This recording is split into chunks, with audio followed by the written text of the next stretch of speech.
Sa ngalan ng Ama, ng Anak at ng Espiritu Santo. Amen. Ang pagkapala ng ating Panginoong Hesukristo, ang pag-ibig ng Diyos Ama, at ang pakikipagkaisa ng Espiritu Santo, naway sumainyong lahat. At sumainyo rin. Mga kapatid, halinan dumulog sa banalhapag ng Panginoon. At upang tayo maging marapat makibahagi sa ating pagdiriwang, aminin natin ang ating mga kasalanan.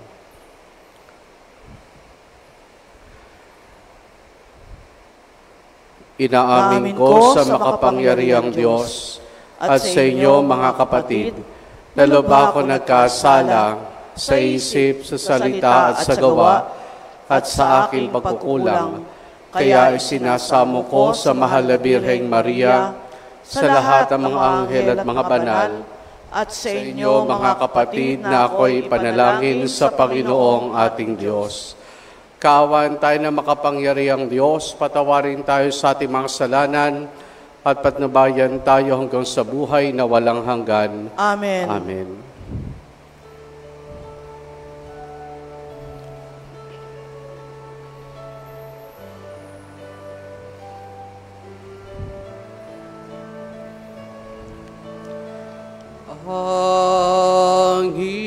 Panginoon, kahawan mo kami.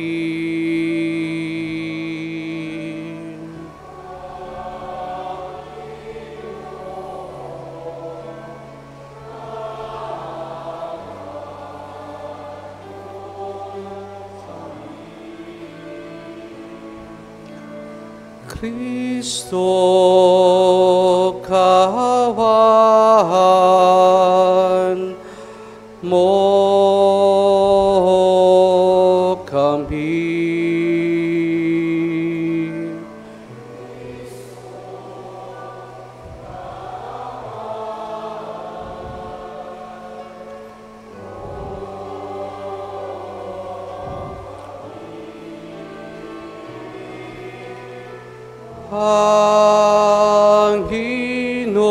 Panginoon, kahawan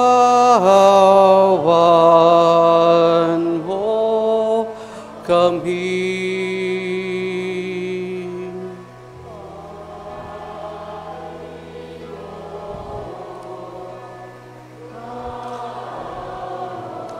Kahawan mo kami.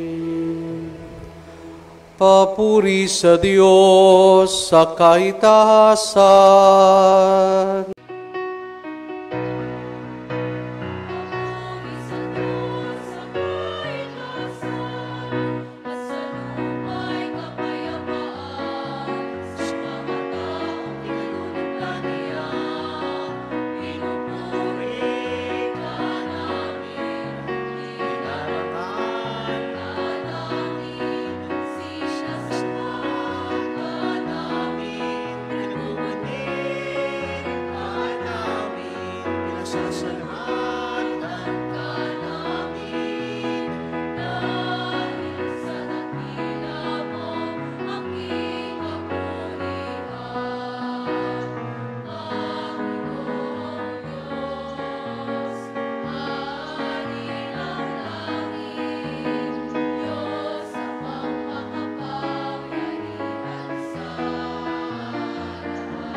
Manalangin tayo. Ama naming makapangyarihan, gawin mong kami magkaroon ng banal na kagalakan at makapagdiwan na may utang na loob sapagkat ang iyong anak na aming manunubos na siyang tagapaganda ng aming pananahanan ay kanyang pinanggalingan upang kami panguluhan at kanyang tinunguhan upang maging pag-asa kailanman ng sambayan niyang kanya ring katawan bilang tagapamagitan kasama ng Espiritu Santo magpa sa walang hanggan. Amen. Sa unang pagbasa, sinabi ni Jesus sa mga alagad, bago siya iniakyat sa langit, nabibigyan sila ng kapangyarihan sa pagbaba ng Espiritu Santo.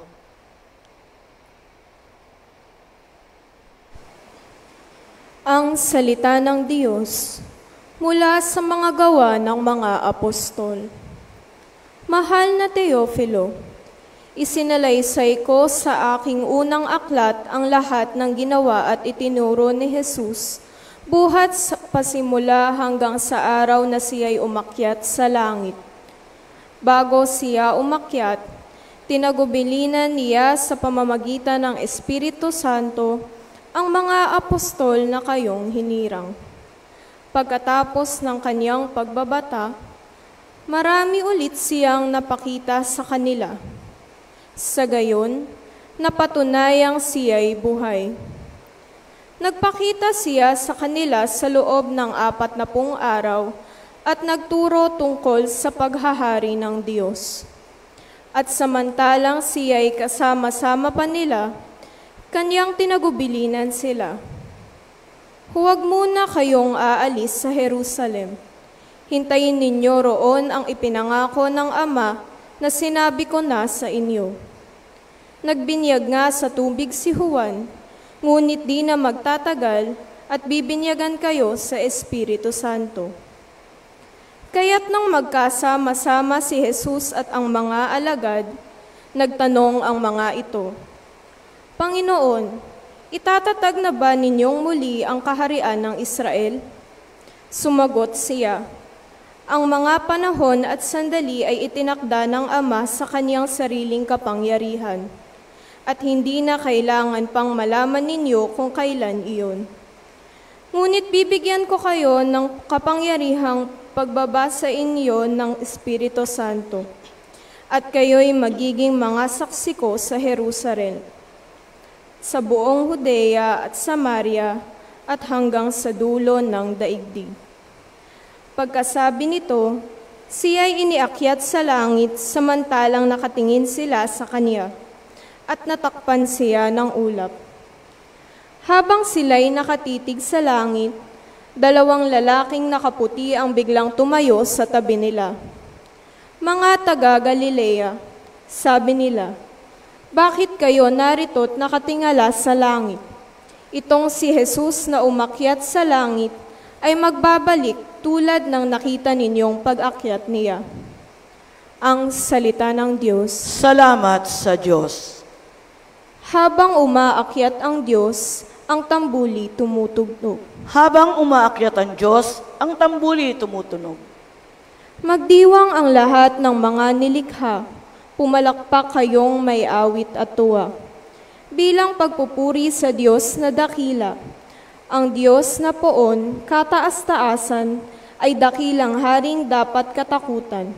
Siya'y nagahari sa sangkatauhan. Habang umaakyat ang Diyos, ang tambuli tumutunog. Umakyat sa trono ang Panginoong Diyos, hatid ng tambuling malakas ang tunog. Masayang sigawan ang ipinansuog. Purihin ang Diyos, siya ay awitan. Awitan ng hari, siya'y papurihan. Habang umaakyat ang Diyos, ang tambuli tumutunog. Ang Diyos siyang hari ng lahat ng bansa, awit at purihin ng mga nilikha. Maghahari siya sa lahat ng bansa, magmula sa tronong banal at dakila. Habang umaakyat ang Diyos, ang tambuli tumutunog. Sa ikalawang pagbasa, isinasalarawan ng sumulat sa mga Hebreo ang pag-akyat ni Jesus sa langit bilang minsanang pagpasok sa dakilang banal upang ihandog ang kanyang sarili at hindi ang anumang handog. Ang salita ng Diyos mula sa sulat sa mga Hebreo. Pumasok si Kristo, hindi sa isang dakong banal na ginawa ng tao at larawan lamang ng tunay, kundi sa langit. At ngayon nasa harap siya ng Diyos at namamagitan para sa atin. Ang dakilang saserdote ng mga Hudyo ay pumapasok sa dakong banal taon-taon. May dalang dugo ng mga hayop, ngunit minsan lamang pumasok si Kristo upang ihandog ang kanyang sarili, at iya'y sapat na. Kung di gayon, kailan sanang siya'y paulit-ulit na mamatay mula sa panang matatag ang sanlibutan. Subalit, minsan lamang siyang nagpakita, ngayong magtatapos na ang panahon, upang pawiin ang kasalanan sa pamamagitan ng haing kanyang inihandog. Itinakda sa mga tao na minsan lamang mamamatay at pagkatapos ay ang paghuhukom. Gayon din naman, si Kristo'y minsang inihandog bilang hain upang pawiin ang mga kasalanan ng mga tao. Siya'y muling darating, hindi upang ihandog na muli dahil sa kasalanan, kundi upang iligtas ang mga naghihintay sa Kanya. Kaya nga, mga kapatid, tayo'y malaya nang makakapasok sa dakong kabanal-banalan dahil sa kamatayan ni Jesus. Binuksan niya para sa atin ang isang bago at buhay na daang naglagos hanggang sa kabila ng tabing alalaong bagay ang kanyang katawan. Tayo'y may isang dakilang saserdote na mamamahala sa sambayanan ng Diyos. Kaya't lumapit tayo sa Diyos ng may tapat na kalooban at matibay na pananalig sa Kanya. Lumapit tayong may malinis na budhi sapagkat nalinis na ang ating mga puso at nahugasan na ng dalisay na tubig ang ating mga katawan. Magpakatatag tayo sa ating pag-asa at huwag mag-alinlangan sapagkat tapat ang nangako sa atin Ang salita ng Diyos. Salamat sa Diyos. Sa mabuting balita, ipinangako ni Jesus sa mga alagad ang pagsusugo ng kapangyarihang mula sa itaas na ipinangako na rin ng Ama.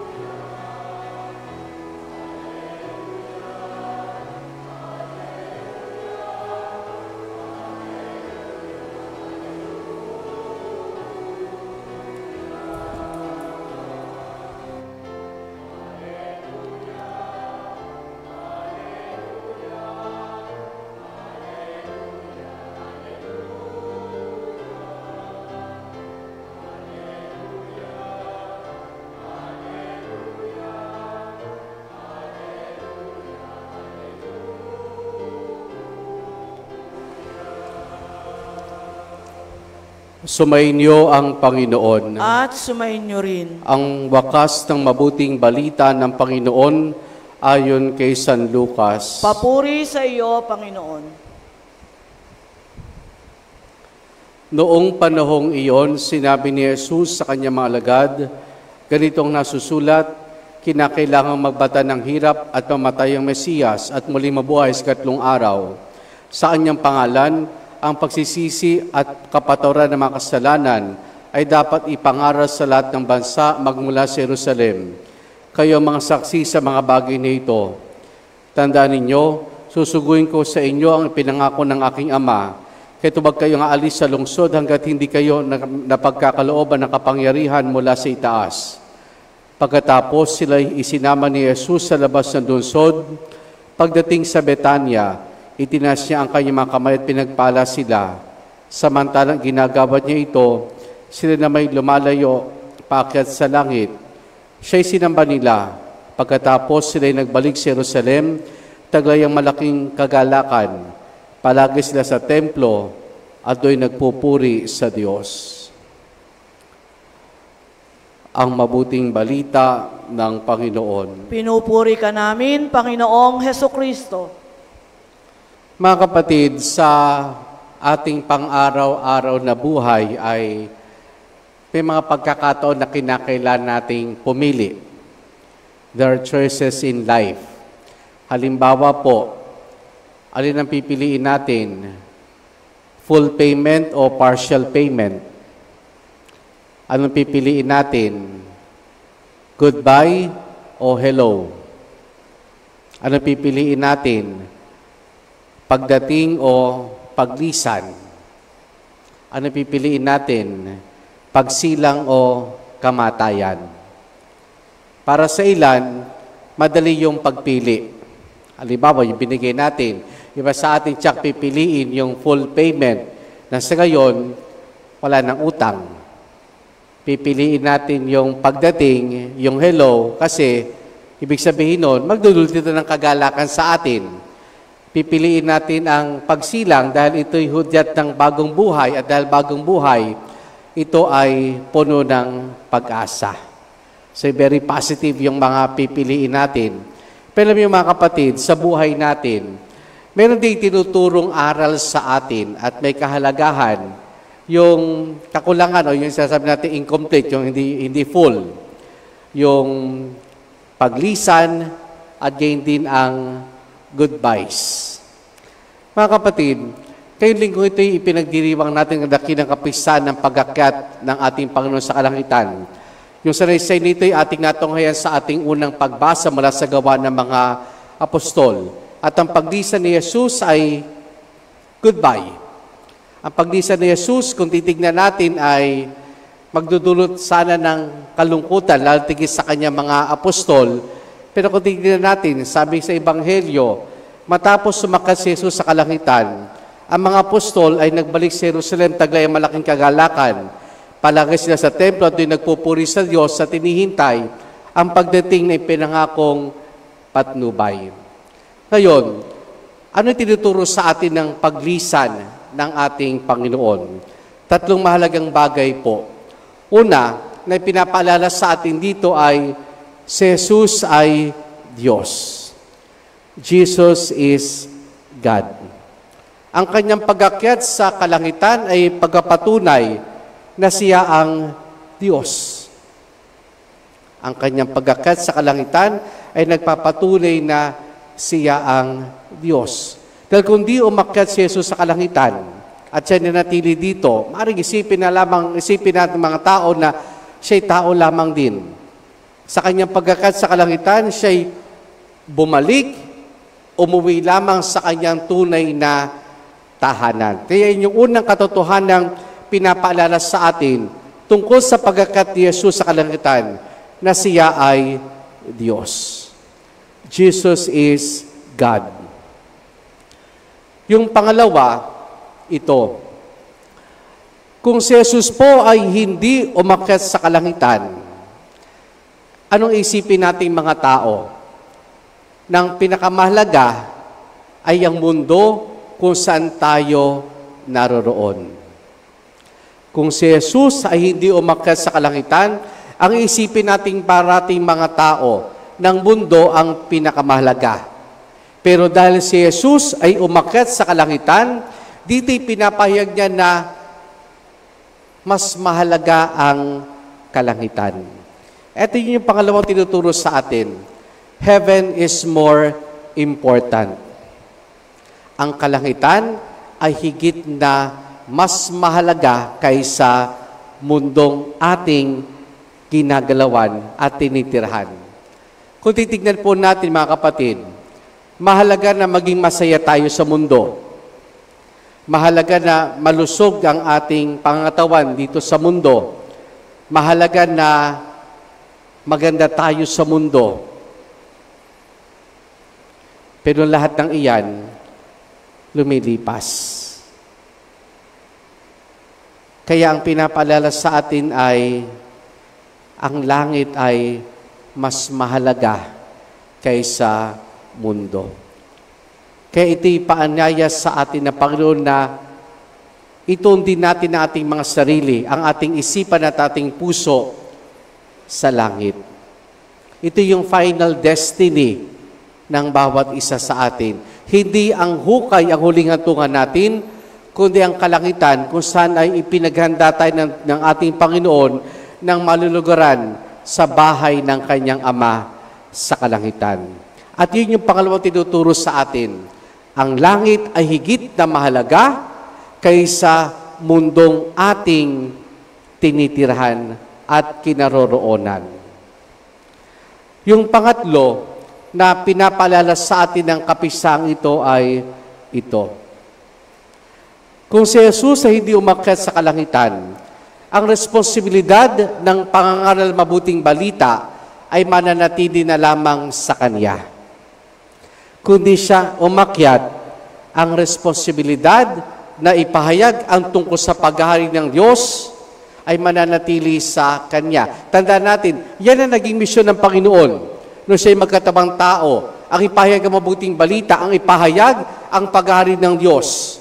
Pero dahil siya'y umakyat siya sa kalangitan, anong ibig sabihin noon? Ipinagkakatiwala sa atin ng Diyos ang misyon na ito. Kaya nga, sabi sa Ebanghelyo, sa kanyang pangalan, ang pagsisisi at kapatawaran ng mga kasalanan ay dapat ipangaral sa lahat ng bansa magmula sa Jerusalem.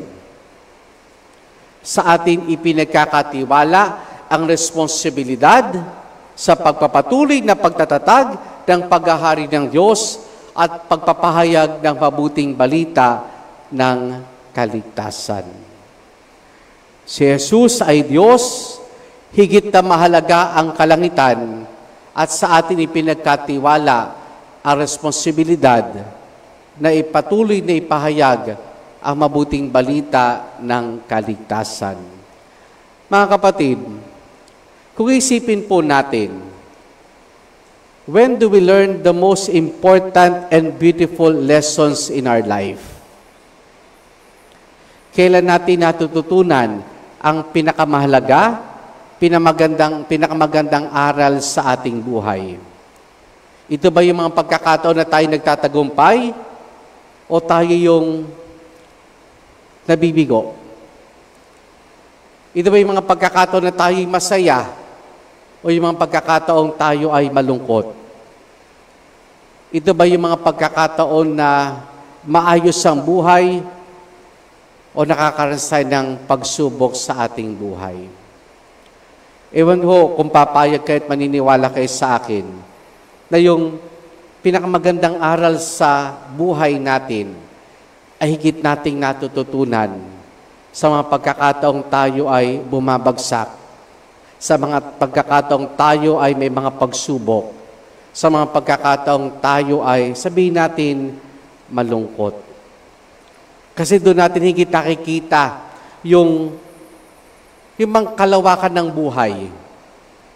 Doon natin higit na nakikita yung kagandahan ng buhay na ibinigay sa atin. Kaya, ito yung pinapaalala sa atin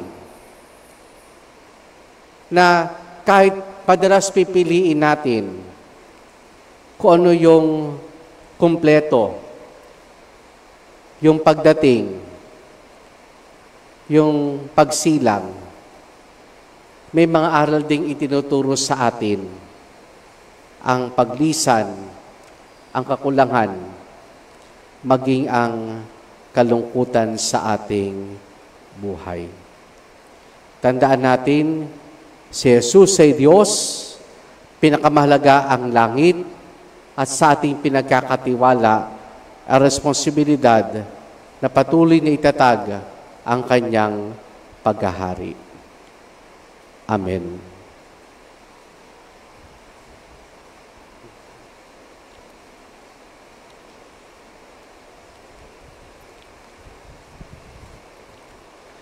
Ipahayag natin ang ating pananampalataya Sumasampalataya ako sa isang Diyos, Amang makapangyarihan sa lahat, na may gawa ng langit at lupa, ng lahat na nakikita at di nakikita. Sumasampalataya ako sa isang Panginoong Hesukristo, bugtong na anak ng Diyos, sumilang sa Ama bago pa nagkapanahon. Diyos buhat sa Diyos, liwanag buhat sa liwanag.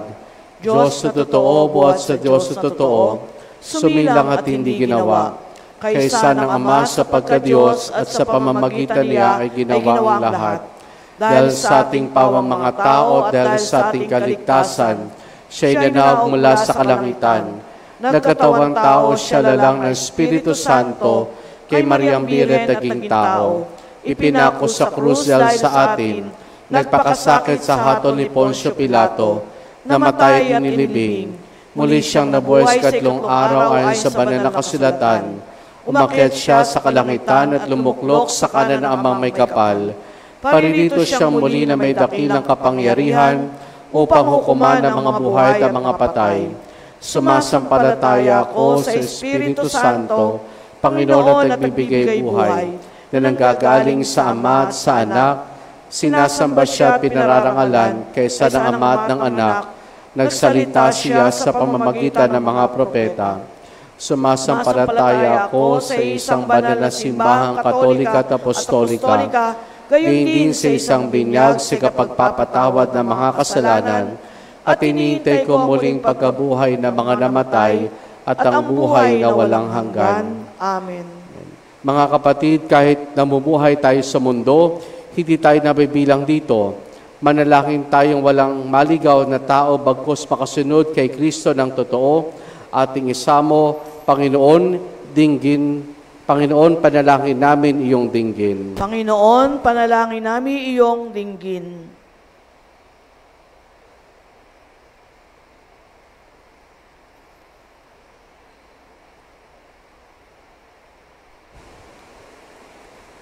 Ang mga Kristiyano sa pamumuno ni Papa Leon, naway laging mapuspos ng pag-asa at pananampalataya, manalangin tayo sa Panginoon. Panginoon, panalangin namin iyong dinggin. Ang mga namumuno sa pamahalaan, naway maging saksi sa katotohanan ng kanilang pananampalataya, sa paggamit ng kanilang kapangyarihan at sa pagtupad ng kanilang pananagutan. Manalangin tayo sa Panginoon. Panginoon, panalangin namin iyong dinggin. Ang mga Kristiyanong tapat sa pananampalataya, naway magsikap na maging banal sa kanilang araw-araw na pamumuhay at maging mga misyonero ng pag-asa at pananampalataya. Manalangin tayo sa Panginoon. Panginoon, panalangin namin iyong dinggin. Ang mga matatanda, mga nangungulila, mga may kapansanan at may sakit, naway magtiwala sa Diyos na nagbibigay ng pag-asa at lagi nilang kasama. Manalangin tayo sa Panginoon. Panginoon, panalangin namin iyong dinggin. Ang mga yumao, naway mabuhay ng walang hanggan kasama ng Diyos. Manalangin tayo sa Panginoon. Panginoon, panalangin namin iyong dinggin. Butihing Ama, sa pagkakat ng iyong anak sa langit, nabuhay ang aming pag-asa sa kabilang buhay. Dinggin ang panalangin naming umaako na maging saksi sa pamamagitan din niyang aming Panginoon, magpasa walang hanggan. Amen.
Manalangin kayo mga kapatid upang ang paghahain natin ay kalugdan ng Diyos amang makapangyarihan. Tanggapin nawa ng Panginoon itong paghahain sa iyong mga kamay, sa kapurihan niya at karangalan, sa ating kapakinabangan at sa buong sambayanan niyang banal.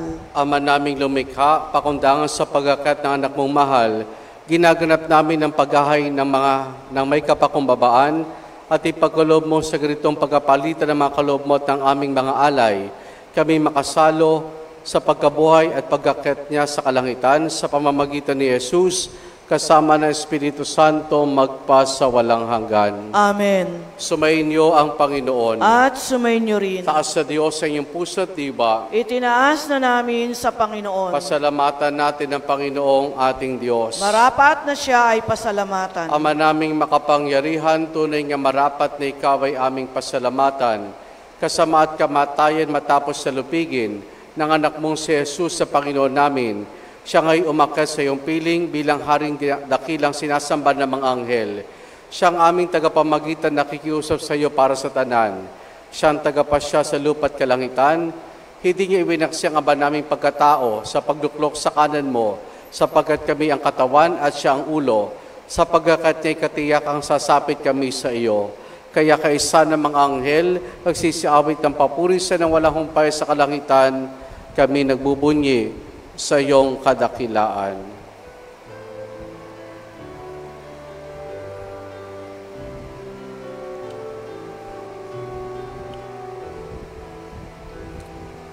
Santo, Santo, Santo, Panginoong Diyos, napupuno ang langit at lupa ng kadakilaan mo. Hosana, Hosana, Hosana sa kaitaasan. Hosana, Hosana, Hosana sa kaitaasan. Pinagpala ang naparirito sa ngalan ng Panginoon. Hosana, Hosana, Hosana sa kaitaasan. Hosana, Hosana, Hosana sa kaitaasan. Ama naming banal, ikaw ang bukal ng tanang kabanalan. Kaya't sa pamamagitan ng iyong Espiritu, gawin mong banal ang mga kaloob na ito upang para sa amin, maging katawan at dugo ng aming Panginoong Hesukristo. Bago niya pinagtiis ang kusang loob na maging handog, hinawakan niya ang tinapay. Pinasalamatan kaniya, pinaghati-hati na yon. Iniabot sa kanya mga alagad at sinabi, tanggapin ninyo lahat ito at kanin itong aking katawan na iahandog para sa inyo.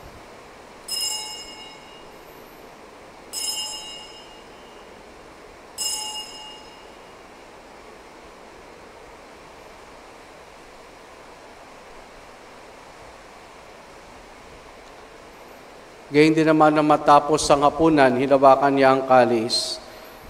Muli kanyang pinasalamatan. Iniabot niyang kalis sa kanyang malagad at sinabi, tanggapin ninyo lahat ito, tinumin itong kalis ng aking dugo, ng bago't wala hanggang tipan. Ang aking dugo na ibubuhos para sa inyo at para sa lahat, sa kapagpapatawad ng mga kasalanan. Gawin ninyo ito sa pag-alaala sa akin.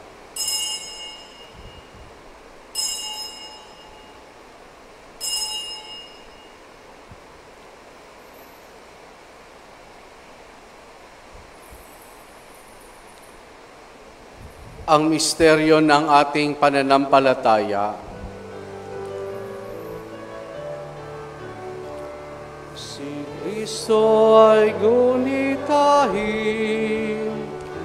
sarili ay inihain, bilang pagkain inumin, pinagsasaluhan natin hanggang sa siya'y dumating, hanggang sa siya'y dumating. Ama, ginagawa namin ngayon ang pag-alaala sa pagkamatay at muling pagkabuhay ni iyong anak, kaya triyalay namin sa iyong tinapay na nagbibigay buhay at ang kalis na kakaloob ng kaligtasan. Kami nagpapasalamat dahil kami minarapat at tumayo sa harap mo para maglingkod sa iyo. Isinasamo namin kaming magsasalo-salo sa katawan at dugo ni Kristo ay mabuklod sa pagkakaisa sa pamamagitan ng Espiritu Santo. Ama, lingapin mo ang simbahan laganap sa buong daigdig. Puspusin mo kami sa pag-ibig kaysa ni Leon na aming Papa at ni Dennis sa aming Obispo at ng Tanang Kaparian. Alalahanin mo rin mga kapatid naming nahimlay na may pag-asang sila'y muling mabubuhay, gayon din na lahat ng mga pamanaw at mga kaluluwa sa purgatorio. Kaawan mo sa patuloyin sa iyong kaliwanagan. Kaawan mo at pagindapati kaming lahat na makasalo sa iyong buhay na walang wakas. Kaisa ng mahal na Birheng Maria na Ina ng Diyos, si San Jose ang kanyang kabiyak ng puso, kaisa ng mga apostol, ni San Juan Bautista at ang lahat ng mga banal, hanamoy dito sa daigdig ng kalugod-lugod sa iyo. May pagdiwanawan namin ang pagpupuri sa kararangal mo sa pamamagitan ng iyong anak na aming Panginoong Heso Kristo.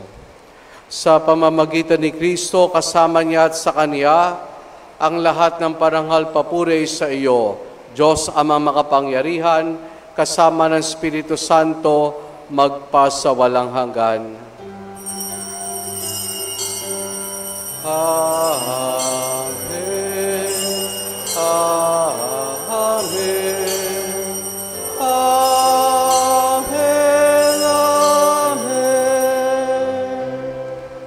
Sa tagubiling man nakagagaling na utos sa turo ni Jesus na Panginoon natin na Diyos, ipahayag po natin ng lakas loob.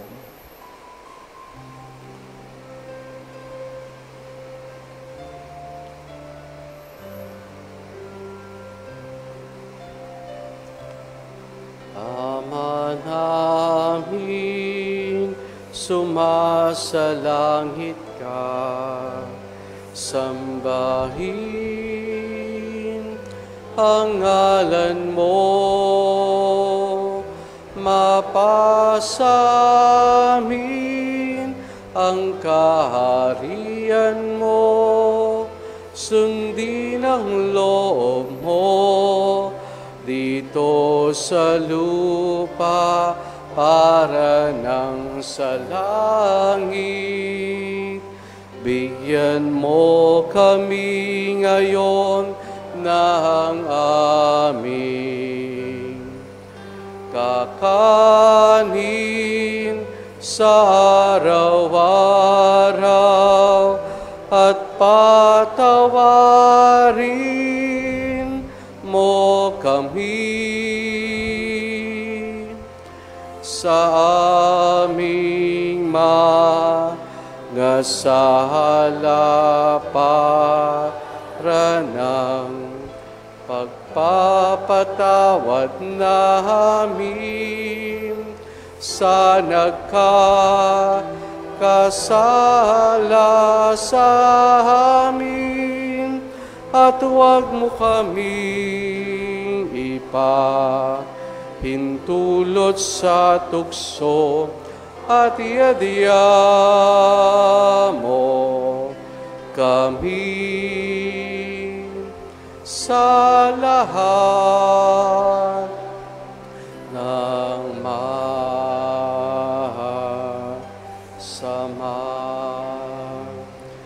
Hinihiling namin kay Media sa lahat ng masama, pagkalooban ng kapayapaan, araw-araw iligtas sa kasalanan, at ilayo sa lahat ng kapahamakan, samantalang aming masayang pinananabikan ang dakilang araw ng pagkapahayag ng tagapagligtas naming si Jesucristo. Sapagkat iyo ang kaharian at ang kapangyarihan kapurihan magpakailanman. Amen. Panginoong Jesucristo, sinabi mo sa iyong mga apostol, kapayapaan ang iniwan ko sa inyong aking kapayapaan ang binibigay ko sa inyo. Tunghayan mo ang aming pananampalataya at huwag ang aming mga pagkakasala. Paglooban mo kami ng kapayapaan at pagkakaisa ayon sa iyong kalooban, kasama ng Espiritu Santo magpa sa walang hanggan. Amen. Ang kapayapaan ng Panginoon ay lagi nawang sumainyo. At sumainyo rin. Mga kapatid, maghangad at magbahagi po tayo ng kapayapaan ni Jesus sa isa't isa. Peace be with you po.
Narito si Jesus, ang kordero ng Diyos. Siya nagali sa mga kasalanan ng sanlibutan. Mapalad ang mga inaaniyahan niya makiisa sa kanyang banal na piging. Panginoon, hindi ako karapat-dapat na magpatuloy sa iyo, ngunit sa isang salita mo lamang ay gagaling na ako.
Manalangin tayo.